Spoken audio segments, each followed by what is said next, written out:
নমস্কার দর্শক বন্ধুগণ, সাধক জীবন চ্যানেলে সকলকে স্বাগত জানাই। আজকে ভারতবর্ষের মুনি ঋষিদের মধ্যে ঋষি অত্রির কথা। সপ্তর্ষির আরেক অগ্নিবিজ্ঞানীর নাম হলো অত্রি। অত্রি শব্দের আভিধানিক অর্থ আগুন। ঋষি অঙ্গিরার মতো অত প্রাচীন যুগের মানুষ ছিলেন না ঋষি অত্রি।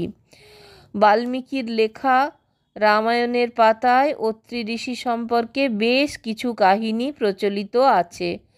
অত্রির আশ্রম ছিল চিত্রকূট পাহাড়ের কাছে ভারী মনোরম প্রাকৃতিক পরিমণ্ডলের মধ্যে। সেখানে তিনি তার মহীয়সী পত্নী অনুসূয়াকে নিয়ে বাস করতেন।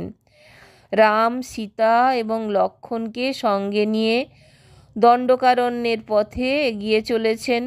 যাবার সময় পথে পড়ল মহাত্মা অত্রির আশ্রম। রাম সেখানে গেলেন, মহীয়সী অনুসূয়াকে দর্শন করলেন।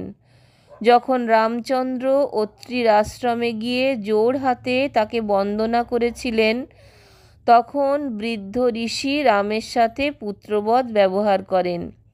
পিতৃসত্য পালনার্থে রাজকুমার রামকে যে এইভাবে কায়িক এবং মানসিক শ্রম সহ্য করতে হচ্ছে, অত্রি তার জন্য যথেষ্ট দুঃখ প্রকাশ করেছিলেন।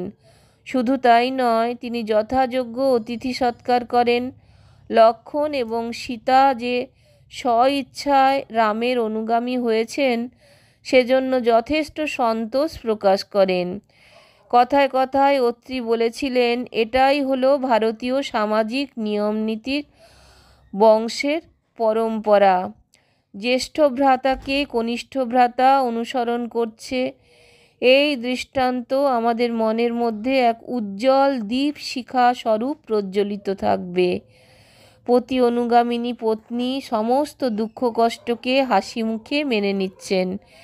এর মধ্যেই তো ভারতীয় দাম্পত্য জীবনের অলৌকিকত্ব প্রতিষ্ঠিত হয়েছে। তারপর পত্নী অনুসূয়াকে সম্বোধন করে অত্রি বলেছিলেন, অনুসূয়া কল্যাণী এই বধূটি শ্রীরামের পত্নী জনক নন্দিনী সীতা। তুমি একে বিহিত বিধানে অভ্যর্থনা করো। যদিও সেখানে বিশেষ কোনো আয়োজনের ব্যবস্থা করা সম্ভব হয়নি, কিন্তু অত্রি এবং তার পত্নী অনুসূয়ার মনের মধ্যে যে আন্তরিকতা লুকিয়েছিল, তা অনুভব করে রাম, লক্ষ্মণ ও সীতা একেবারে বিহ্বল হয়ে যান।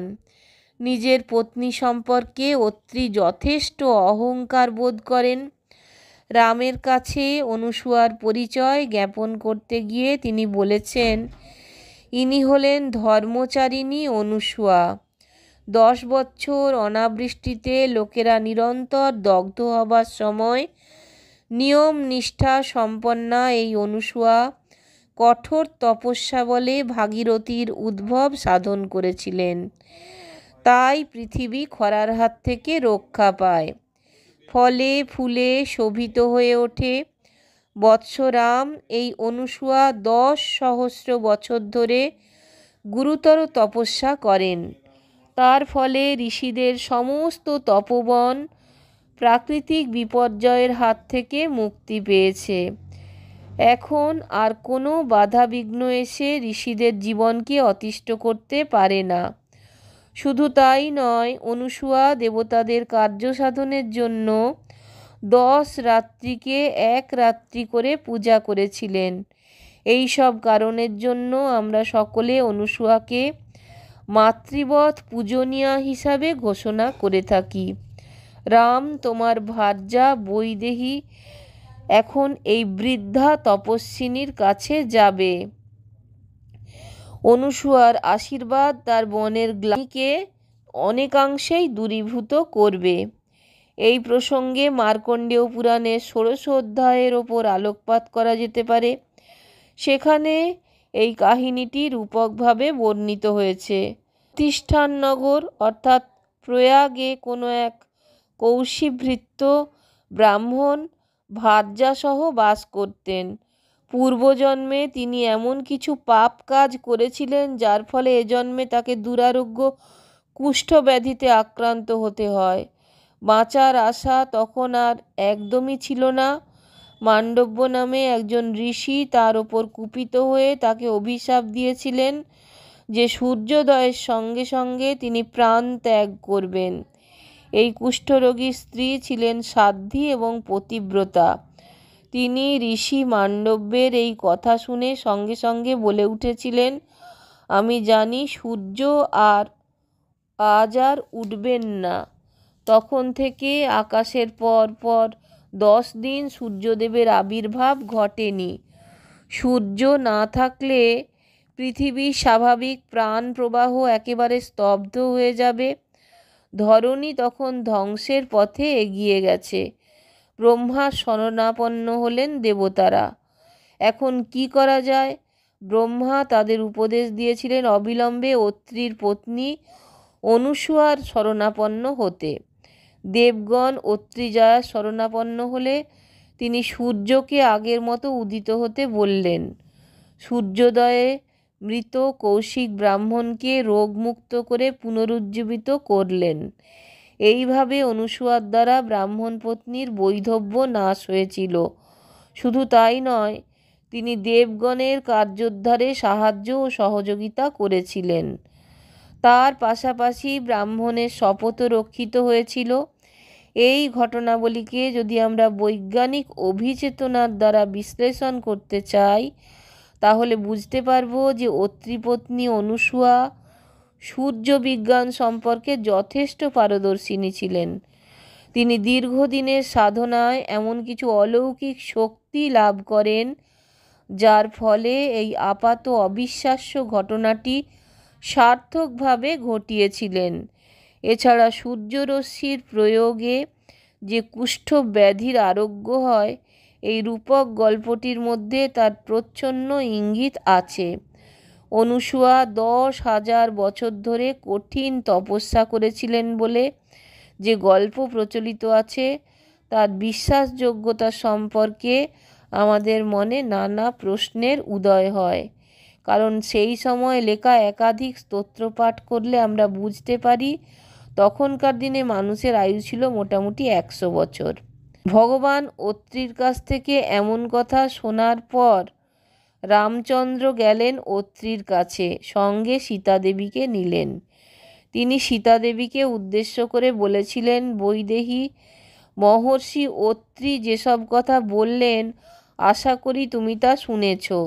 এখন নিজের মঙ্গলের জন্য তপস্বিনী অনুসূয়ার অনুগামিনী হও। তিনি পরম প্রজ্ঞাবতী। তিনি ভূত ভবিষ্যৎ বর্তমান সব কিছু দর্শন করতে পারেন। তিনি সকলের কাছে শ্রদ্ধেয়া। দীর্ঘ তপস্যার দ্বারা এমন কিছু অলৌকিকত্ব অর্জন করেছেন যার জন্য সকলে তাকে অত্যন্ত ভালোবাসেন।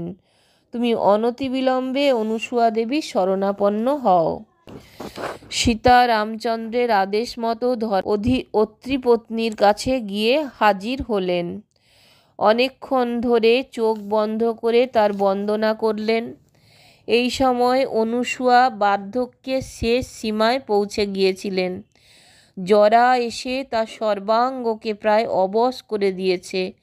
তার মাথার চুল ছিল ধবধবে সাদা, শরীর বেঁকে গেছে।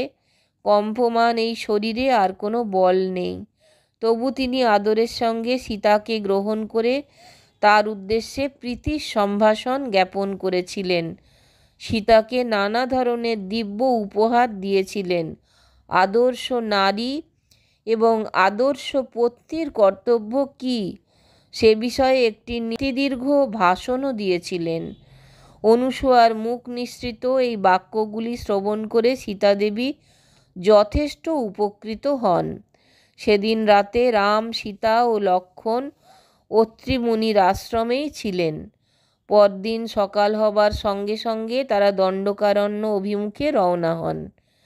রামায়ণের পাতায় ঋষি অত্রি এবং তার ধর্মজ্ঞা পত্নী অনুসূয়ার যে ছবি পাওয়া যায় তা বিচার করে আমরা বুঝতে পারি তারা ছিলেন অত্যন্ত সুশীল স্বভাবের অধিকারী। তারা দীর্ঘদিন ধরে তপস্যা করে জ্ঞানার্জন করেছিলেন, তা সর্বসাধারণের মধ্যে বিতরণ করার চেষ্টা করে গেছেন।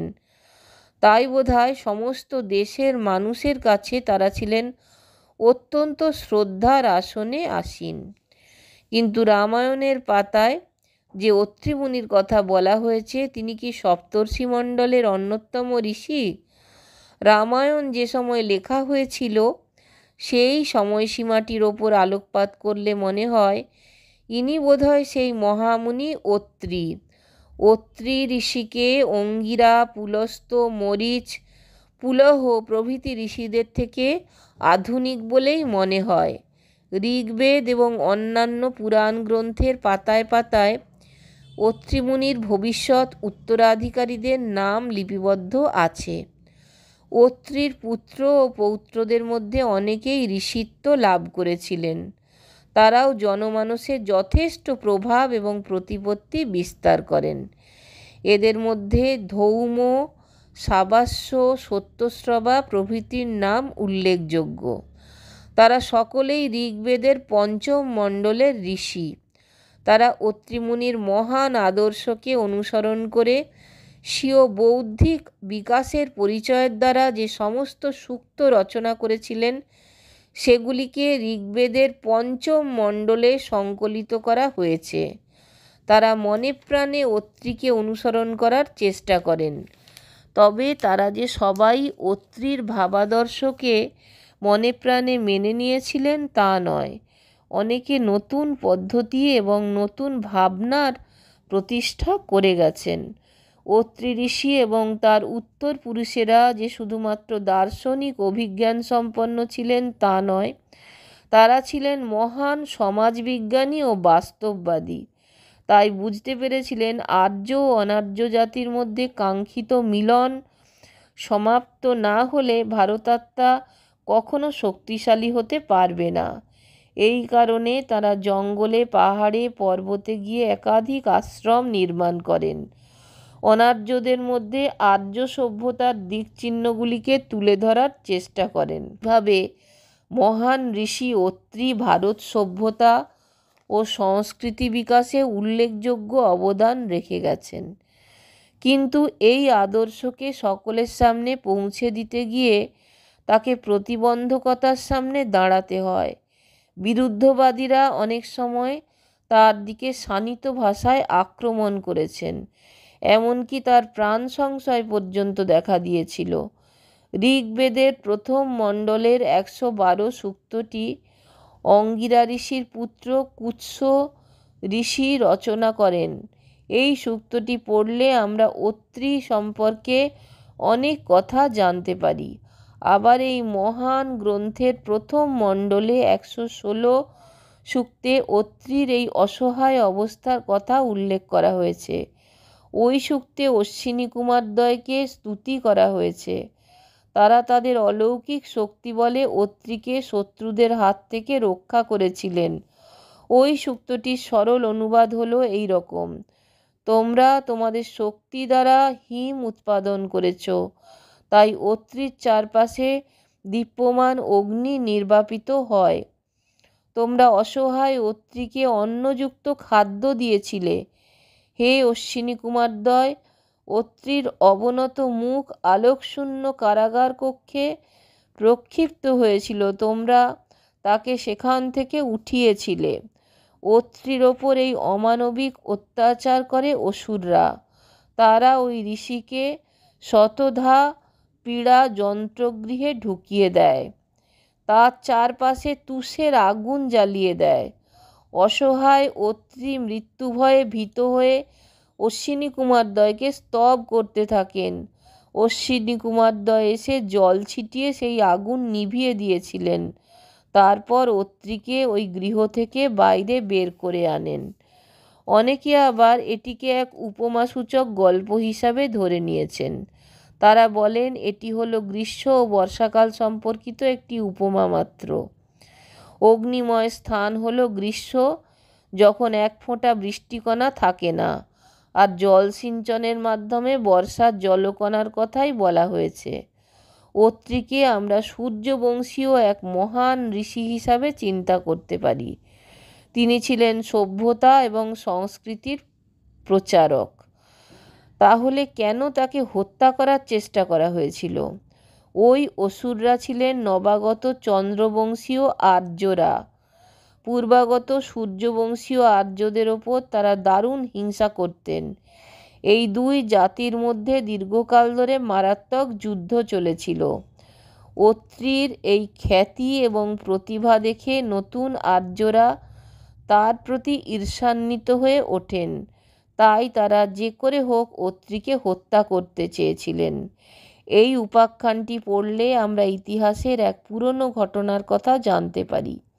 অশ্বিনী কুমারদ্বয়ের প্রতি শ্রদ্ধা প্রদর্শন করে সূর্যবংশীয় রাজন্যবর্গ নামের সঙ্গে অশ্ব শব্দটি প্রয়োগ করতেন। এবার আমরা অত্রির ব্যক্তিগত জীবন সম্পর্কে আলোকপাত করার চেষ্টা করব। অত্রিকে ব্রহ্মার মানসপুত্র বলা হয়। ঋগ্বেদে তাকে পাঞ্চজন্য অর্থাৎ 5 জাতির ঋষি বলা হয়েছে। একটি ঋকে যজুর পূর্বসূরি অনুরূপ 5টি বংশের নাম পাওয়া যায়। অত্রি ছিলেন এদের সকলের সশ্রদ্ধ পুরোহিত। অত্রির পত্নী অনুসূয়া এক মহীয়সী নারী হিসাবে খ্যাতি লাভ করেন। পিতার নাম কর্দম। কন্যা বয়ঃপ্রাপ্ত হয়েছেন দেখে কর্দম স্থির করলেন যে মেয়েকে উপযুক্ত পাত্রের হাতে সম্প্রদান করতে হবে। তিনি তার এই মনোগত ইচ্ছার কথা কন্যাকে জ্ঞাপন করলেন। অনুসূয়া বললেন, আপনি কি আমার উপযুক্ত কোনো পুরুষের সন্ধান পেয়েছেন? বিবাহোত্তর জীবনে আমি এইভাবে দিন কাটাতে চাই। হ্যাঁ মা, তোমার পছন্দ মতো এক যোগ্য পাত্রের সন্ধান পেয়েছি। তিনি হলেন অত্রি। অত্রির কথা এর আগে অনুসূয়া শুনেছিলেন।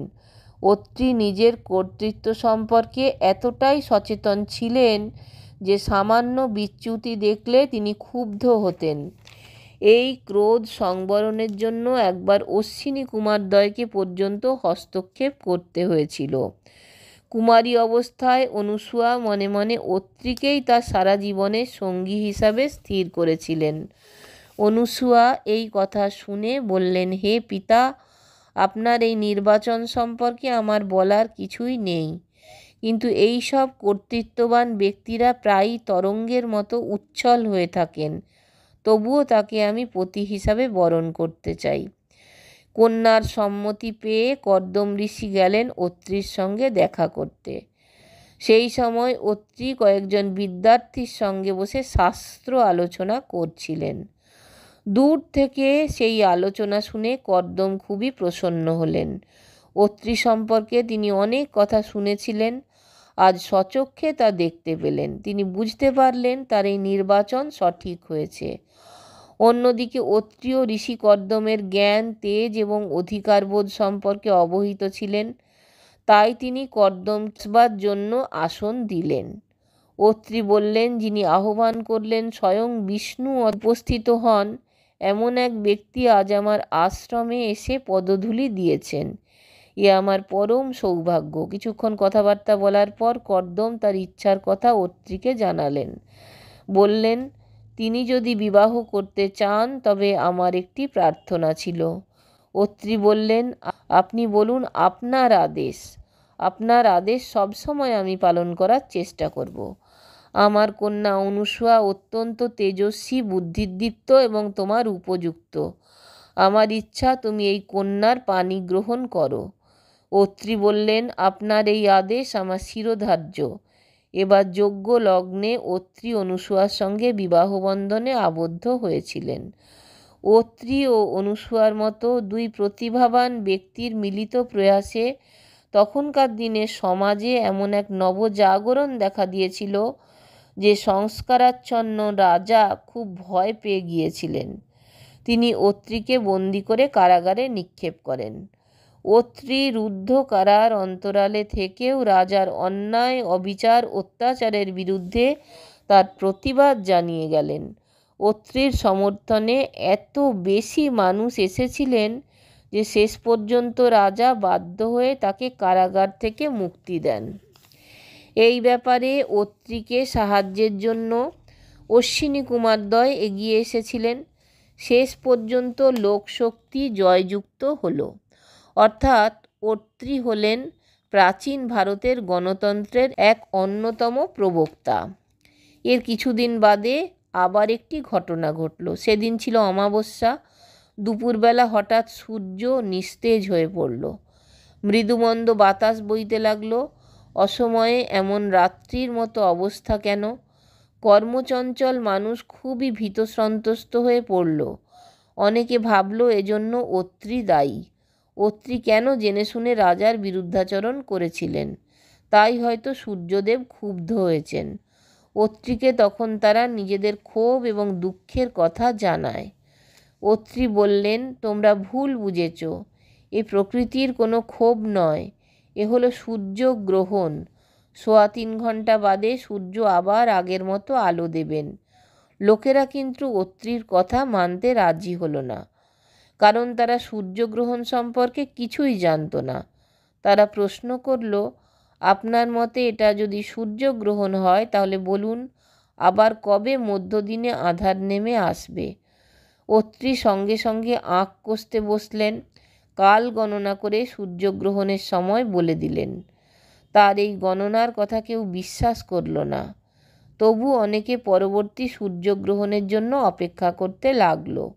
ইতিমধ্যে নির্দিষ্ট সময়সীমার পরে আবার সূর্য তার স্বাভাবিক তেজে উদ্দীপ্ত হয়ে উঠলেন। দেখতে দেখতে পরবর্তী সূর্যগ্রহণের দিনটি এসে গেল। ওই দিনের কিছুদিন আগে সর্ধন নামে এক অসুর নিজের মায়াবী শক্তির বলে নিজেকে আচ্ছাদিত করে রাখল। তখন সূর্যকে নিস্তেজ বলে মনে হলো। সূর্যকে এইভাবে নিস্তেজ হতে দেখে সাধারণ মানুষ আবার ভয় পেয়ে গেল। সর্ধন এই সুযোগটা নিতে চেয়েছিল। সে সবাইকে ডেকে বলল, অত্রি বলেছিল অমুক সময়ে সূর্য নিষ্প্রভ হবে এবং সূর্যগ্রহণ দেখা দেবে। তবে এখন এমন কেন হচ্ছে? অত্রি এসব শুনে মোটেই বিচলিত হলেন না। তিনি ছিলেন সর্বজ্ঞ জ্ঞানী পুরুষ। তিনি যোগ বলে সর্ধনের ছলনা বুঝতে পারলেন। সঙ্গে সঙ্গে দেবরাজ ইন্দ্রের কাছে গিয়ে সব কথা খুলে বললেন। ইন্দ্র মায়াবী অসুর সর্ধনকে বধ করলেন। সূর্য আবার তার আগেকার দীপ্তি ফিরে পেল। সেই দিন থেকে সাধারণ মানুষ অত্রির অনুগামী হয়ে উঠল। সূর্যগ্রহণ সম্পর্কে উল্লেখযোগ্য গবেষণা করে অত্রি ভারতবর্ষের বুকে মহাকাশ বিজ্ঞানের সূত্রপাত করেছিলেন। তিনি প্রত্যেকটি গ্রহণের নির্দিষ্ট সময় আগে থেকে বলে দিতে পারতেন। চতুরা জ্ঞানযোগের মাধ্যমে অত্রি এই গ্রহণের বিষয়গুলি সকলের কাছে জ্ঞাপন করেন। ব্রহ্মার অংশে প্রজাপতি স্বরূপ সোম, বিষ্ণুর অংশে মহান কর্তৃত্ববান দত্তাত্রেয় এবং শিবের অংশে তপনিষ্ঠ দুর্বাসা, অত্রি অনুসূয়া 3 পুত্র লাভ করেন। দত্তাত্রেয়কে পুত্র লাভের প্রার্থনার অন্তরালেও অত্যন্ত সতর্কতার সঙ্গে যুক্তির আশ্রয় গ্রহণ করেছিলেন। তিনি বুঝতে পেরেছিলেন শ্রেষ্ঠ সমাজ ব্যবস্থা এক পুরুষের চেষ্টায় গড়ে তোলা কখনো সম্ভব হবে না। তাই এমন এক মানুষের প্রয়োজন যিনি বিশিষ্ট গুণের অধিকারী হবেন। তিনি হবেন কর্তৃত্ববান, জ্ঞানী এবং প্রেমিক। দত্তাত্রেয় এই 3 গুণের অধিকারী ছিলেন। জীবনের মূল্যবোধ কেমন হবে এবং দৈনন্দিন জীবনযাত্রার মধ্যে আমরা কিভাবে সৎ, শোভন, সুন্দর পথের পথিক হব, অত্রি তা সাধারণ মানুষের কাছে বুঝিয়ে বলার চেষ্টা করেছিলেন। তার লেখা 2টি গ্রন্থ অত্রি সংহিতা এবং অত্রি স্মৃতি পড়লে আমরা তার জ্ঞানের পরিচয় পেয়ে থাকি। আবার অত্রি সংহিতায় যোগ বিজ্ঞানের বিভিন্ন বিষয়ের ওপর বৈজ্ঞানিক দৃষ্টিভঙ্গি সহকারে আলোকপাত করা হয়েছে। জপের মাহাত্ম্য কী তা ব্যাখ্যা করা হয়েছে। লক্ষ্যবার জপ করলে আমরা কেন নিঃশঙ্ক চিত্তে যে কোনো কাজ করতে পারি তাও বুঝিয়ে বলা হয়েছে। প্রায়শ্চিত্তের আগে কি কি করা কর্তব্য এবং কিভাবে নিজেকে সংশোধনের জন্য আমরা প্রায়শ্চিত্ত করব সে বিষয়েও আলোকপাত করা হয়েছে। জ্যোতিষীর এক তারাকে অত্রি নামে নামাঙ্কিত করে মানুষ তার প্রতি শ্রদ্ধা প্রদর্শন করেছে। দর্শক বন্ধুগণ, অজস্র ধন্যবাদ আমার চ্যানেলে আপনাদের সময় দেবার জন্য। যদি ভালো লাগে তাহলে অবশ্যই চ্যানেলটা একটা লাইক, শেয়ার, সাবস্ক্রাইব করে সঙ্গে থাকবেন। আগামী দিনে আরও নতুন নতুন সব সাধক মুনি ঋষিদের কথা, ভারতবর্ষের পুণ্যভূমির কথা নিয়ে আসতে চলেছি।